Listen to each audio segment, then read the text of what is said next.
Intro music. Now, ladies and gentlemen, gather around because the circus is back in town. That's right, Mr. Unhinged himself, Kanye West, is having yet another epic meltdown. If you thought his last one was bad, oh baby, this one is a full-blown nuclear disaster. This time, he's coming for Kendrick Lamar with the most ridiculous takes known to mankind. And of course, because he has the self-awareness of a rock, he doesn't stop there. Nah, he's got a hit list longer than a CVS receipt, and he's taking aim at everyone from Future to Tyler, the Creator, to even Jay-Z and Beyoncé's kids. Yes, you heard me right. This man is throwing punches at toddlers. So let's grab some popcorn, sit back, and enjoy the shitstorm together. Alright, let's start with the first big brain take of the night. Kanye, who just last month said Kendrick was the only rapper that could beat him in a battle, suddenly flipped faster than a politician in election season. He now claims Kendrick sounds like a grapist. And hold up, what the actual fuck does that even mean? Did Kanye just wake up and decide, you know what, let me create a new slur today? Like, how do you even come up with that? Was he sitting there sipping expired almond milk, brainstorming ways to sound both offensive and stupid at the same time? Because if so, mission accomplished, my guy. But wait, there's more. Kanye then goes on to claim that nobody listens to Kendrick or knows his songs.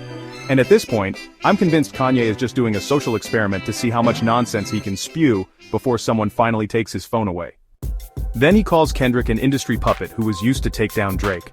And honestly, I think Kanye's just salty because no label in their right mind wants to deal with his insane self anymore. The man could drop an album of fire beats, but if you gotta babysit him like an out-of-control toddler at Chuck E. Cheese, it ain't worth it. And Future? Apparently Kanye thinks he's washed up. Meanwhile, Future's over here counting stacks and still getting more streams in a day than Kanye gets in a month. But sure, tell us more about how you're the real victim here, yeah? Oh, and Tyler, the Creator? Kanye claims he's never made a memorable song. Bro, Tyler literally won a Grammy while you were out here playing dress up in a KKK Halloween costume. Let's not forget Kanye's last hit was so long ago, we still had Vine. Now, this is where things get real dark. Kanye decides to tweet some messed up comments about Jay-Z and Beyoncé's kids. And let me tell you something, attacking Jay-Z's children is like asking for your life to be put on hard mode. Hav plays chess, not checkers. This ain't gonna end well.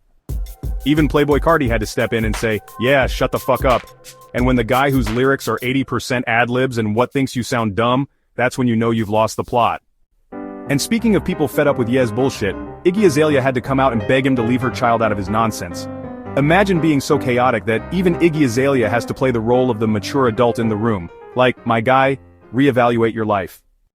Look, at this point, I'd put my money on Kanye getting arrested before he drops another decent album. And honestly, that mugshot will be the most relevant he's been in years. Anyway, that's it for today's episode of Kanye vs. Sanity. If you made it this far, hit that like button, subscribe, and tell me in the comments, do you think he's ever gonna chill, or should we start taking bets on his next Twitter meltdown? Catch y'all in the next one. Peace, outro music.